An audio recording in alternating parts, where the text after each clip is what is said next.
অনেকদিন পর নানির বাড়িতে গেলাম। আসসালামু আলাইকুম বন্ধুরা, সবাই কেমন আছেন? আশা করি আল্লাহর রহমতে সবাই ভালো আছেন, সুস্থ আছেন। আমিও ভালো আছি, সুস্থ আছি। তো অনেকদিন পর আমি আমার নানা বাড়ি যাচ্ছি। নানি মারা যাওয়ার পর থেকে আর সেভাবে যাওয়া হয় না। আর বিয়ের পর থেকে তো আর যাওয়াই হয় না। তো আমার ভাগ্নি সে ছিল অনেক কয়েকদিন। তো তার এখন ফেরার সময় হয়ে গেছে। তো তাকে আমার নানার বাড়ি রেখে আসবো। তো ওখান থেকে তার নানা আবার তাকে নিয়ে যাবে। তো এখানে যাবো, একটু কিছু কেনাকাটা না করলে হয়, তাই এখানে দোকানে চলে আসছি হালকা পাতলা কিছু কেনার জন্য। তো এখানে আমার মেয়ে দেখতেছে যে ও কী কিনবো। তো নানার সাথে কিছু কিনে ফেলেছে। তো কেনার পর ওর নানা এখন আমাদেরকে অটোতে উঠিয়ে দিচ্ছে। এই যে আমার অটোতে উঠে গেছি। অনেক ভালো লাগতেছিল যে অনেক দিন পর নানা বাড়িতে যাচ্ছি। আবার খারাপও লাগতেছিল যে ইকরাকে আবার রেখে আসবো, অনেক দিন আমার সাথে ছিল। এই যে আর এই রাস্তাটার দুপাশে এত পরিমাণ সরিষার গাছ ছিল, শুধু সরিষার জমি আর সরিষার জমি, আর সব জমিতে একই সাথে ফুল ফুটছে, অনেক সুন্দর লাগতেছিল। তাই আবার ভিডিওর মধ্যে নিয়ে নিয়েছিলাম। আর শুধু এই দুইটাতেই ফুল পড়ে গেছে, মনে হয় আগে লাগাইছিল। তাছাড়া সবগুলাতে সরিষার ফুল ফুটে গেছে। তো ইকরা কাছে থাকলে কিন্তু আমার অনেক ভালো লাগে, কারণ আমি যখন আমার বয়সই কম ছিল, ছোট ছিলাম, তখন ইকরা হয়। তো তখন থেকে ইকরা আমার কাছে থাকে। আমি আর কি ওকে বড় মেয়ে মনে করি। ওর উপর একটা অন্যরকম ভালোবাসা কাজ করে।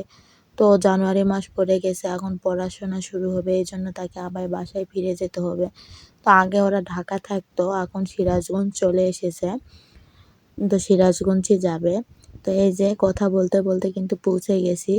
এখানে নানা বাড়ি পৌঁছে যায়, সব ব্যাগ টেক নিয়ে রেডি হয়ে আছে। আর ইকরা যত বড় ব্যাগ যে কেউই টানতে পারতেছিলাম না। আর এই যে আমার নানা বাড়ি।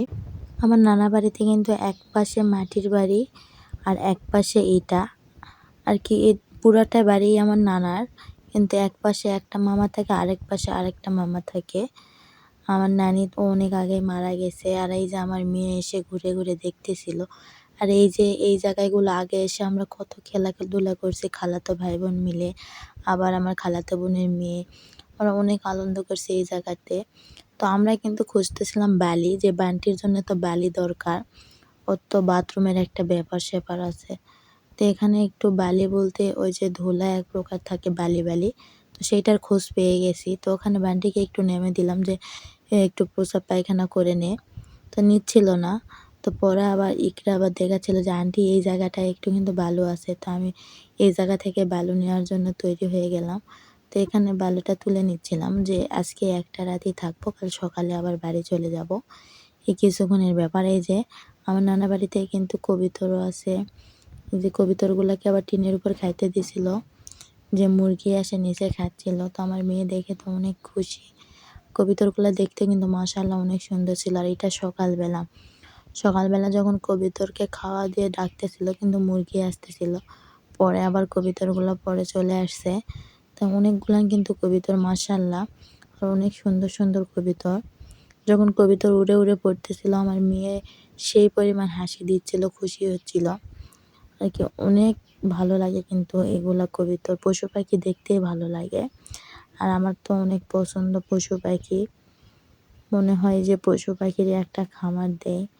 যেমন বিড়াল বেশি পছন্দ, পাখিও আমার পছন্দ। আগে কিন্তু আমি পালতাম, কিন্তু এখন আর হয় না। তো এখানে সবগুলা খাইতে নামে গেছে, আরও আছে কিন্তু নামে নাই। তো এই যে এগুলো করার পর, খাওয়া দাওয়ার পর এখন আমাদের চলে যাওয়ার পালা। তো এখানে আমরা একটা ভ্যানে চড়ে যাচ্ছিলাম, আর আরেকটা ভ্যানে চড়ে যে ইকরা যাচ্ছিল। ওখান থেকে চলে যাওয়ার সময়টাতে অনেক খারাপ লাগতেছিল আর কি, আমার চোখে পানি এসে গেছিলো। আমি শুধু কান্না করতে পারতেছিলাম না, যে আমি কান্না করলে ইকরা ভেঙে পড়বে। তো আজকের ভিডিওটা এই পর্যন্ত। সবাই ভালো থাকবেন, সুস্থ থাকবেন। আল্লাহ হাফেজ।